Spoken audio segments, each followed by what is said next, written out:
నమస్కారం. మొన్న మేము పుష్ప సినిమాకి ప్రీమియర్స్కి వెళ్ళినప్పుడు ఆర్టీసీ క్రాస్ రోడ్స్ సంధ్యా థియేటర్కి వెళ్ళే ఉంది. అక్కడ అనుకోకుండా క్రౌడ్ టర్న్ అవుట్ ఎక్కువ అవడం వల్ల మేము సినిమా చూసి వచ్చిన తర్వాత మాకు తెలిసిన విషయం అంటే నెక్స్ట్ డే మార్నింగ్ దట్ ఆ క్రౌడ్లో ఒక ఫ్యామిలీ వచ్చారు.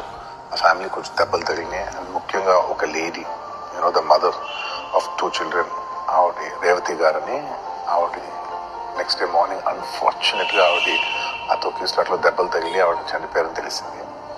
అది తెలియగానే మేము సుకుమార్ గారు మేమందరం మొత్తం ఎంటైర్ టీమ్ ఆఫ్ పుష్ప అందరం సడన్గా డిసప్పాయింట్ అయిపోయి ఒక షాక్లోకి వెళ్ళాము. ఎందుకంటే అసలు ఇది వెరీ అన్ఎక్స్పెక్టెడ్. ఎందుకంటే లాస్ట్ 20 ఏళ్ళుగా ఆల్మోస్ట్ అన్ని సినిమాలకి మెయిన్ థియేటర్కి వెళ్ళి సినిమా చూసి వస్తాం అనేది ఒక తెలియని ఆనవాయితీ లాంటిది.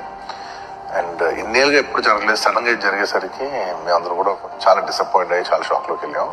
ఈ